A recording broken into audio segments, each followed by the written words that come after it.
لقد کان لکم فی رسول اللہ اسوۃ حسنہ، ہم نے تمہیں جو رسول دیا ہے، جو نبی دیا ہے، اس نبی کی ذات، اس نبی کی زندگی کا ہر پہلو تمہارے لیے نمونہ ہے۔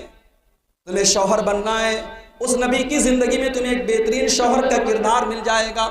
تمہیں اگر باپ بننا ہے، اس نبی کی حیات میں تمہیں ایک بہترین باپ کا کردار مل جائے گا۔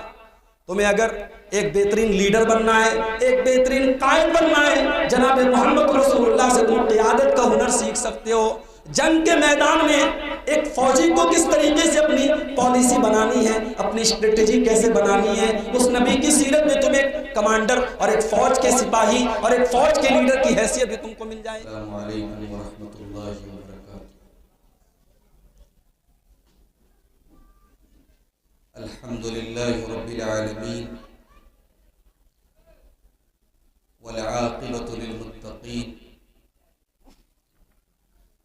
والصلاة والسلام على سید الانبیاء والمرسلین نبینا محمد وعلى آلہ وصحبہ اجمعین ومن تبعهم بإحسان إلى يوم الدین، اما بعد۔ اعوذ باللہ من الشیطان الرجیم، بسم اللہ الرحمن الرحیم۔ لقد کان لکم فی رسول اللہ اسوۃ حسنہ لمن کان یرجو اللہ والیوم الآخر وذکر اللہ کثیرا۔ محترم حاضرین مجلس، بزرگوں اور دوستوں، نوجوان ساتھیوں، ماؤں اور بہنوں، پیارے بچوں، آج کا یہ پروگرام اللہ کے پیارے نبی جناب محمد رسول اللہ صلی اللہ علیہ وسلم کی شان میں شاعری کی شکل میں جو کلام پڑھا جاتا ہے، جس کو ہم نعت کہتے ہیں، آج کا یہ پروگرام در حقیقت نعتیہ پروگرام ہے، اور اس موقع پر مجھے اللہ کے رسول صلی اللہ علیہ وسلم کی سیرت کے تعلق سے کچھ گفتگو کرنے کے لیے آپ کے سامنے حاضر ہونے کا حکم ملا ہے۔ میرے بھائیوں، خطبہ مسنونہ کے بعد میں نے آپ کے سامنے قرآن مجید کے 21ویں پارے کی ایک آیت پڑھی ہے۔ بڑی مشہور آیت ہے، پہلے بھی آپ نے اس آیت کو سنا ہوگا۔ یہ سورہ احزاب کی آیت نمبر 21 ہے، آیت نمبر 21 ہے۔ اس آیت میں اللہ تعالیٰ نے نبی اکرم صلی اللہ علیہ وسلم کی سیرت کا اور آپ کی ذات کا ایک بڑا عجیب پہلو بیان کیا ہے۔ اللہ نے فرمایا، لقد کان لکم فی رسول اللہ اسوۃ حسنہ۔ اے مسلمانوں، تمہارے لیے اللہ کے رسول کی زندگی میں بہترین نمونہ ہے۔ لیکن یہ نمونہ اللہ کے نبی صلی اللہ علیہ وسلم کی ذات کو نمونہ کون بنائے گا، آئیڈیل کون بنائے گا، یہ سب کے بس کی بات نہیں ہے۔ اللہ نے آگے وضاحت کر دی کہ نبی کو نمونہ کون بنائے گا، نبی کی سیرت اور کردار کو آئیڈیل کون بنائے گا۔ لمن کان یرجو اللہ والیوم الآخر وذکر اللہ کثیرا، جس کے دل میں اللہ سے ملنے کی امید ہوگی، جس کے دل میں قیامت کے دن کا ڈر ہوگا، جس کی زبان پر اللہ کا ذکر ہوگا، وہی انسان اس قابل ہے، وہی انسان اس لائق ہے کہ وہ اللہ کے رسول کو نمونہ بنائے۔ میرے عزیزوں، میرے بھائیوں، آج الحمدللہ اس مجلس میں ہم اور آپ بڑے دعوے کے ساتھ اور بڑی محبت کے ساتھ ہم آئے ہیں اور بیٹھے ہیں اور سنیں گے، ہم رات بھر اللہ کے رسول صلی اللہ علیہ وسلم کی شان میں ہم کلام سنیں گے۔ سوال یہ ہے کہ اس آیت پر ہمارا عمل کتنا ہے؟ جس نبی کی محبت پر ہم جان نچھاور کرنے کو تیار ہیں، کیا حقیقت میں اس نبی کو آج ہم نے آئیڈیل بنایا ہے، اس نبی کو ہم نے نمونہ بنایا ہے؟ ہمارا اخلاق، ہمارا لین دین، ہمارا شادی بیاہ، ہماری معاشرت، ہمارا رہن سہن کیا اس نبی کی سیرت کے ساتھ میل کھاتا ہے؟ نہیں میرے بھائی۔ اس وقت بنارس میں شادیوں کا ماحول چل رہا ہے، روزانہ آپ حضرات دعوتوں میں جا رہے ہوں گے، شادیوں میں جا رہے ہوں گے۔ ان شادیوں میں قدم قدم پر آپ کو ایسی چیزیں ملیں گی جو کم سے کم میرے نبی کی سیرت اور میرے نبی کی تعلیم سے تو میل نہیں کھاتی۔ مرد و عورت کا اختلاط، عورتوں کی بے پردگی، بے تحاشا فضول خرچی، آتش بازی، کھانے کی بربادی، الغرض اگر ہم صرف اپنے شادی بیاہ کے سسٹم پر غور کریں تو ہزاروں ایسی چیزیں ہمیں ملیں گی جو اللہ کے پیارے نبی کے دین کے اور آپ کی شریعت کے اور آپ کی تعلیم کے خلاف۔ ماتھے پر سجدے کا نشان، چہرے پر شرعی داڑھی، پانچوں ٹائم کا نمازی، جوان بیٹی کو انتہائی بیہودہ لباس میں، انتہائی بے پردگی والے لباس میں شادی کے فنکشن میں لے کے جا رہا ہے۔ کون سے دین کی تعلیم ہے میرے بھائی؟ عورتوں کے درمیان جوان لڑکے، نوجوان لڑکے ان کو کھانا سرو کر رہے ہیں۔ مجھے بتائے کوئی کہ کیا شادی کے اس ایک دن پردے کی اور غیرت کی اور حیا کی تعلیم مٹ جاتی ہے؟ کیا ایک دن کے لیے ہمیں پرمیشن مل جاتی کہ ہم کچھ بھی کریں؟ نہیں میرے بھائی، یہاں ہم سب اس بات پر غور کریں۔ ہم مسجد میں نماز پڑھتے ہیں، ہماری کوشش ہوتی ہے کہ ہم اللہ کے نبی صلی اللہ علیہ وسلم کے بتائے ہوئے طریقے کے مطابق نماز پڑھیں۔ ہم رکوع میں دعا وہ پڑھتے ہیں جو نبی نے سکھائی، ہم سجدے میں دعائیں وہ پڑھتے ہیں جو پیارے نبی نے سکھائی، ہم التحیات وہ پڑھتے ہیں جو نبی نے سکھائی، ہم درود وہ پڑھتے ہیں جو نبی نے سکھایا، ہم نماز کی رکعتوں کے بارے میں پتہ کرتے ہیں اللہ کے پیارے نبی کا طریقہ کیا تھا۔ اور شادی بیاہ میں صاحب ہم رسم و رواج کے پابند ہوتے ہیں۔ ہمارے معاشرے میں جو چل رہا ہے۔ ابھی ہمارے پاس ایسی ویڈیوز بھی آئی ہیں اسی بنارس کے اور آس پاس کے علاقوں سے، مسلمان کی شادی ہے، جوان لڑکیاں لائن لگا کے کھڑی ہیں اور آنے والے مہمانوں پر پھول برسا رہے ہیں۔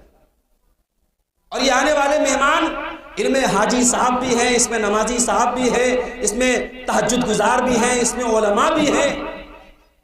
شرم نہیں آتی ہمیں؟ جس نبی کا ہم نے کلمہ پڑھا، جس نبی سے محبت کا ہم دم بھرتے ہیں، اس نبی نے ہمیں شادی بیاہ کے سلسلے میں آزاد چھوڑ دیا کہ جیسے چاہے ویسے شادی کرو؟ نہیں، قرآن کریم کی آیت ہمیں بتا رہی ہے، لَقَدْ كَانَ لَكُمْ فِي رَسُولِ اللَّهِ أُسْوَةٌ حَسَنَةٌ، ہم نے تمہیں جو رسول دیا ہے، جو نبی دیا ہے، اس نبی کی ذات، اس نبی کی زندگی کا ہر پہلو تمہارے لیے نمونہ ہے۔ تمہیں شوہر بننا ہے، اس نبی کی زندگی میں تمہیں ایک بہترین شوہر کا کردار مل جائے گا۔ تمہیں اگر باپ بننا ہے، اس نبی کی حیات میں تمہیں ایک بہترین باپ کا کردار مل جائے گا۔ تمہیں اگر ایک بہترین لیڈر بننا ہے، ایک بہترین قائد بننا ہے، جناب محمد رسول اللہ سے تم قیادت کا ہنر سیکھ سکتے ہو۔ جنگ کے میدان میں ایک فوجی کو کس طریقے سے اپنی پالیسی بنانی ہے، اپنی اسٹریٹجی کیسے بنانی ہے، اس نبی کی سیرت میں تم ایک کمانڈر اور ایک فوج کے سپاہی اور ایک فوج کے لیڈر کی حیثیت بھی تم کو مل جائے۔ اس نبی کی زندگی کا ہر پہلو نمونہ ہے۔ اے مسلمانوں، تمہارے لیے وہ نبی نمونہ ہے۔ دنیا میں بہت بڑے بڑے لوگ آئے اور بہت سارے لوگوں نے بہت ساری چیزوں میں نام کمایا، لیکن ایک چیز ہے، ہر انسان کی ایک پبلک لائف ہوتی ہے، ایک پرائیویٹ لائف ہوتی ہے۔ پبلک لائف تو سب کو پتا ہے، انسان کی پرائیویٹ لائف اس کے خاص لوگوں کو معلوم ہوتی ہے، اس کی فیملی جانتی ہے، اس کی بیوی جانتی ہے، اس کے بچے جانتے ہیں۔ یہ اللہ کی قدرت ہے کہ اللہ نے اپنے نبی کی زندگی کا کوئی حصہ پرائیویٹ نہیں رکھا۔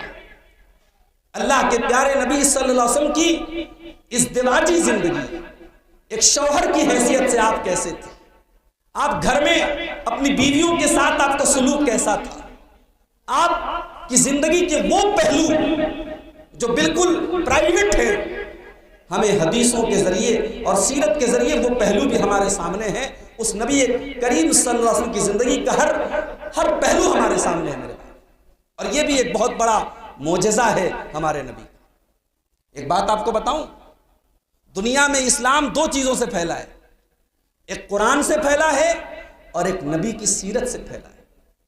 لوگوں نے قرآن پڑھ کے اسلام قبول کیا اور لوگوں نے نبی کی سیرت پڑھ کے اسلام قبول کیا۔ میں اپنے نوجوانوں کی حوصلہ شکنی نہیں کرتا، نبی اکرم کی نعت پڑھنا ثواب کا کام ہے، مگر میں یہاں کلام پڑھنے والے اور شعر پڑھنے والے تمام شعراء سے کہنا چاہوں گا، نبی کی شان میں کچھ کہنا کچھ لکھنا یہ بڑی آزمائش کا کام ہے، یہ بڑا نازک کام ہے۔ زبان و قلم کی ایک ذرا سی لغزش آپ کو صراط مستقیم سے بھٹکا سکتی ہے۔ اس لیے جب اللہ کے نبی کی شان میں آپ کوئی بات کہیں یا لکھیں تو بہت احتیاط کے ساتھ لکھیں۔ اور اپنے نوجوانوں کو میں یہ بھی پیغام دینا چاہوں گا، جس طریقے سے آپ اللہ کے نبی کی نعت کو سننے کا شوق رکھتے ہیں، نبی کی تعریف ہوتی ہے آپ واہ واہ کرتے ہیں، جھومنے لگتے ہیں، سبحان اللہ کی آوازیں آنے لگتی ہیں۔ اس نبی کی سیرت کے بارے میں آپ کتنا جانتے ہیں؟ ابھی میں اپنے رشتہ دار کے یہاں گیا، انگلش میڈیم اسکول میں پڑھنے والا درجہ 7 کا بچہ، جو اب بچہ بھی نہیں ہے، 14-15 سال کا نوعمر نوجوان لڑکا ہے۔ اس لڑکے سے میں نے بڑے موٹے موٹے سوالات کیے۔ میں نے پوچھا کہ اللہ کے نبی کی کسی بیٹی کا نام بتا دو، وہ جواب نہیں دے پائے۔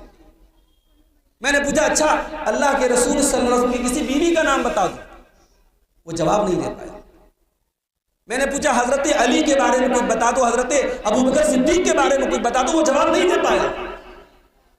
یہ ہماری قوم کی نوجوان نسل کا حال ہے۔ ہم لوگ رونا روتے ہیں نا کہ صاحب ہماری قوم کی لڑکیاں مرتد ہو رہی ہیں، غیروں کے ساتھ فرار ہو رہی ہیں، وہ فرار ہو رہی ہیں، وہ مرتد ہو رہی ہیں، وہ دکھ رہا ہے۔ اور ہماری قوم کے نوجوانوں کی بڑی تعداد جو ذہنی اعتبار سے، جو مانسک روپ سے مرتد ہو چکی ہے، وہ ہمیں نظر نہیں آ رہی۔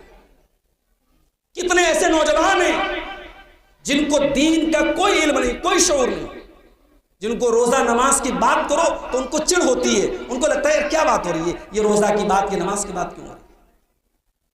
تو جس طریقے سے آپ نبی کی شان میں نعتیں پڑھ رہے ہیں، نعتیں سن رہے ہیں، نبی کی سیرت کو پڑھو میرے بھائی۔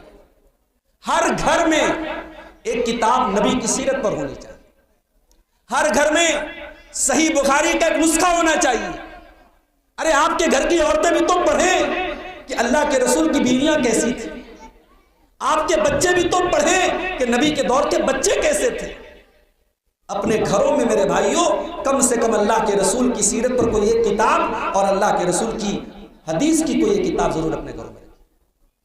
اور یہ مسلمان کے گھر کی شان ہے، اللہ نے قرآن میں بیان کیا، وَاذْكُرْنَ مَا يُتْلَىٰ فِي بُيُوتِكُنَّ مِنْ آيَاتِ اللَّهِ وَالْحِكْمَةِ۔ اے نبی کی عورتوں، تمہارے گھروں میں جو قرآن پڑھا جاتا ہے، جو حدیث پڑھی جاتی ہے، اس کو یاد کیا کرو۔ اس کا مطلب یہ ہوا کہ مسلمان کے گھر میں قرآن و حدیث کا درس ہونا چاہیے، قرآن و حدیث کو یاد کرنا چاہیے۔ تو میرے بھائیوں، نبی سے محبت کا دعویٰ بڑا آسان ہے، اس دعوے کو نبھانا جس طریقے سے صحابہ نے نبھایا۔ کبھی موقع ملے سوشل میڈیا کے جال سے باہر نکلے تو کبھی صحابہ کرام کی زندگیاں آپ پڑھیں۔ محبت کس کو کہتے ہیں؟ یہ صحابہ نے ہمیں سکھایا۔ جنگ خندق کا موقع ہے، صحابہ کرام اللہ کے نبی کے پاس آتے ہیں، اے اللہ کے نبی بڑی بھوک لگی ہے، پیٹ پہ پتھر باندھے ہیں۔ صحابہ اللہ کے نبی کے پاس آ کے اپنا پیٹ دکھاتے کہ اللہ کے نبی 3 دن سے کچھ کھایا نہیں ہے، ہمارے پیٹ پہ پتھر بندھے ہیں۔ اللہ کے پیارے نبی نے اپنا کرتا اٹھایا، آپ کے پیٹ پہ 2 پتھر بندھے تھے، آپ کے پیٹ پہ 2 پتھر بندھے تھے۔ آج شادی بیاہ کے موقع پر لاکھوں روپے کا کھانا نالی میں بہا دینے والوں، تمہارے نبی کی سیرت پڑھو، اپنے نبی کی سیرت پڑھو، آپ دیکھو ہمارے نبی نے 2 مہینے ایسے گزارے ہیں کہ گھر میں چولہا نہیں جلا۔ حضرت عائشہ فرماتی ہے کہ 2 مہینے گزر جاتے تھے، وما اوقد فی ابیات رسول اللہ صلی اللہ علیہ وسلم نار، اللہ کے رسول کے گھر میں چولہا نہیں جلتا۔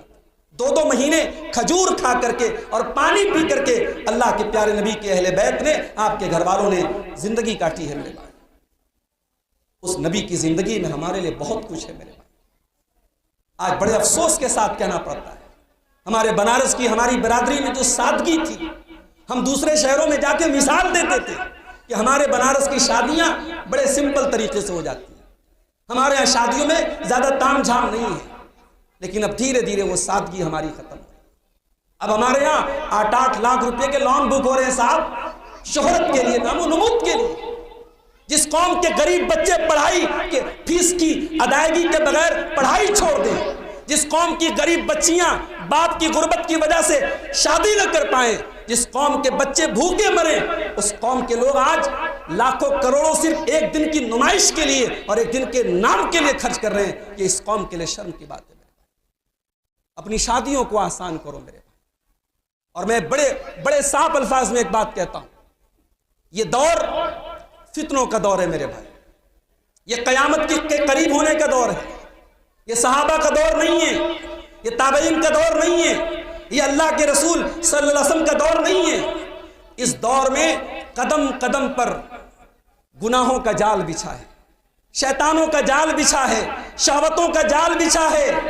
اس دور میں اگر آپ نے اپنے بچوں اور بچیوں کی شادی کو آسان نہیں بنایا، آپ اپنے گھر کو بدکاری کی آگ سے نہیں روک سکتے۔ آپ کے نوجوان آج کہاں ہیں اور آپ کی بچیاں اور آپ کی قوم کے بچے کہاں جا رہے ہیں، شاید آپ کو اندازہ نہیں ہے میرے بھائی۔ ہماری قوم بے حیائی کے کس دلدل میں جا رہی ہے ہمیں اندازہ نہیں۔ 8-8 9-9 سال کی بچیاں جو ابھی ڈھنگ سے بالغ نہیں ہوئی ہیں، ابھی ڈھنگ سے جوان نہیں ہوئی ہیں، آج سوشل میڈیا کے ذریعے وہ بھی بدکاری اور بے حیائی کے جال میں پھنسائی جا رہی ہیں اور پھنس چکی ہیں، شاید آپ کو اندازہ نہیں۔ اس لیے میرے بھائیوں، اپنے بچوں کی تربیت پر دھیان دو، اپنی بچیوں کی تربیت پر دھیان دو، اور بچے جب شادی کے قابل ہو جائیں بہت زیادہ شرطیں نہ لگاؤ، اپنی شرطوں کو تھوڑا ڈاؤن کرو، اپنی شرطوں کو تھوڑا کم کرو۔ اگر آپ کی بیٹی کے لیے دیندار رشتہ مل رہا ہے شادی کر دو، آپ کے بیٹے کے لیے دیندار لڑکی مل رہی ہے شادی کر دو۔ گھر بار، کاروبار اور دنیاوی آرام و آسائش میں اگر کچھ کمی بھی ہے، اگر آپ دیندار گھر میں رشتہ کر رہے ہیں تو انشاءاللہ خیر اور بھلائی کا سبب بنے۔ اللہ کے پیارے نبی فرماتے ہیں اذا خطب الیکم ممن ترضون دینہ وخلقہ، جب تمہارے لڑکا یا لڑکی کے لیے دیندار رشتہ آ جائے فزوجوہ، تو فوراً شادی کر دو۔ آج اب بنارس میں جہیز کی ڈیمانڈ بھی ہونے لگی۔ پہلے ہمارے یہاں یہ تھا صاحب جہیز کی ڈیمانڈ نہیں ہوتی تھی، جہیز میں معمولی چیزیں لوگ دے دیتے تھے، بڑے سمپل طریقے سے غریبوں کی شادیاں بھی ہو جاتی تھی۔ اب ڈیمانڈ بھی ہونے لگی ہے، اور ڈیمانڈ اگر نہیں ہوتی تو بیک ڈور سے ڈیمانڈ ہوتی ہے۔ بھئی اگر ایک بہو لمبا چوڑا جہیز میں سامان لائی ہے اور دوسری بہو کم لائے گی تو ظاہر ہے پھر تو عورتوں کی ناک کا مسئلہ ہو جائے گا نا، پھر تو کہا جائے گا ارے وہ تو اتنا لائی تو اتنا لائی۔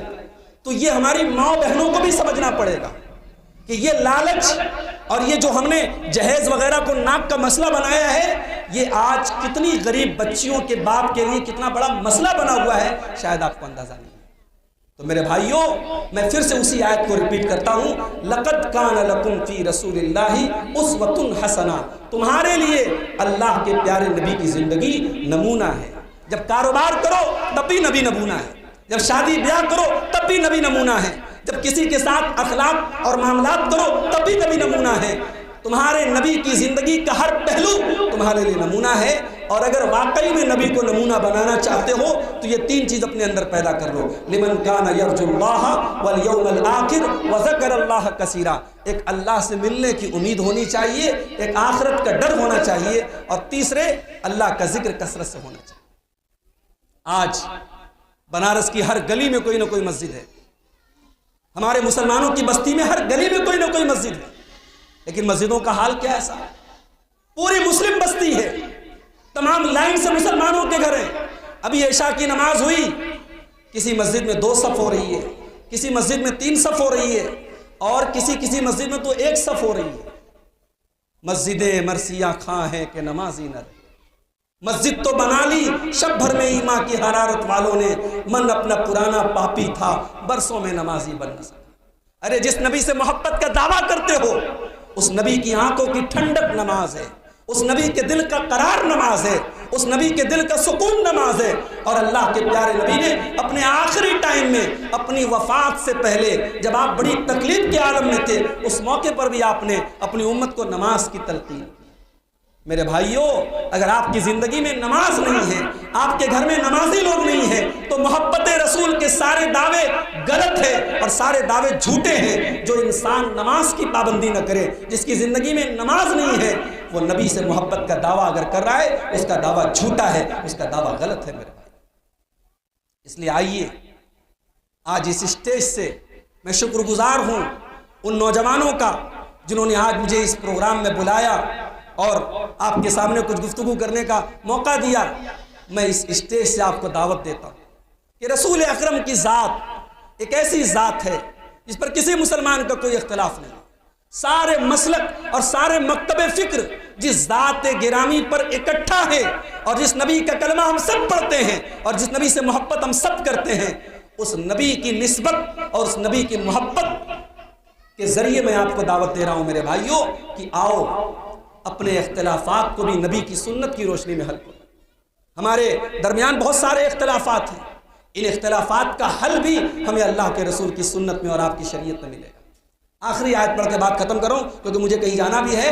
اللہ نے قرآن میں بہت چند مقامات پر اپنی قسم کھائی ہے، اسی میں سے ایک مقام یہ سورہ نساء میں ہے جہاں اللہ نے اپنی قسم کھائی ہے، اور اپنی قسم کھا کے اللہ تعالیٰ نے کیا بیان کیا؟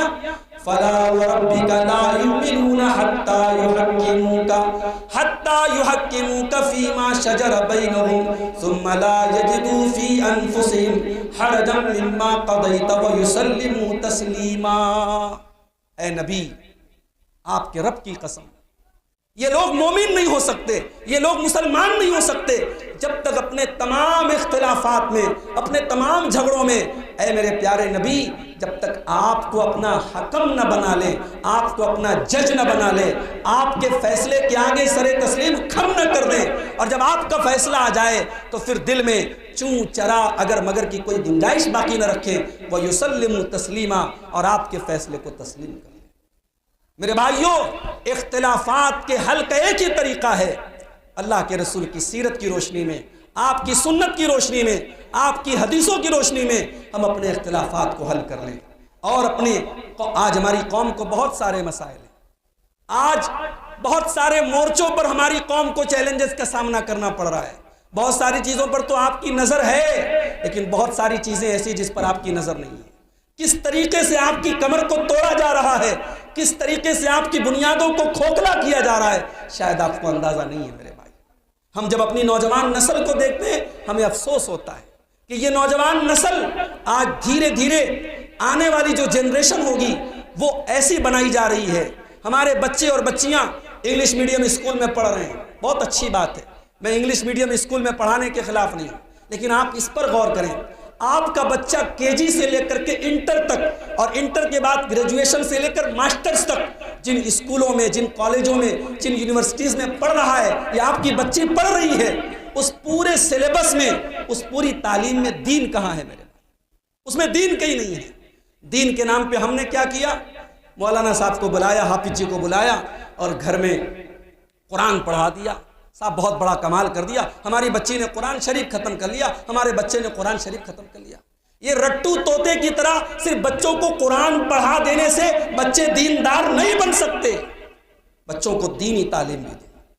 اور اسی لیے یہ وقت اور حالات کا تقاضا ہے کہ ہر مسجد میں مکتب قائم کیا جائے اور اس مکتب کو معیاری بنایا جائے اور وہاں اچھے ٹیچرز رکھے جائیں، اور ہمارے وہ بچے جو اسکول میں پڑھتے ہیں، ہماری وہ بچیاں جو اسکولوں میں پڑھتی ہیں، ان کو ان مکتب میں پڑھایا جائے اور وہاں وہ نماز کا طریقہ سیکھیں، نماز کی دعائیں سیکھیں، اللہ کے رسول کی سیرت کے بارے میں موٹی موٹی باتیں جان لیں، تاکہ وہ بچہ یا وہ بچی کل جب بڑا ہو تو اس کی جڑیں مضبوط ہو، اس کی بنیادوں میں دین ہو، اس کی بنیادوں میں محبت رسول ہو، اس کی بنیادوں میں اللہ کی محبت ہو، اس کی بنیادوں میں دین کی محبت ہو۔ میرے بھائیوں، یہ کرنے کا کام ہے، اور یہ ایسا کام ہے جو سارے مسلک اور سارے مکتب فکر سے ہمیں اوپر اٹھ کر ایک ملت کے طور پر، ایک امت کے طور پر، ایک قوم کے طور پر ہمیں یہ کام کرنے کی ضرورت ہے۔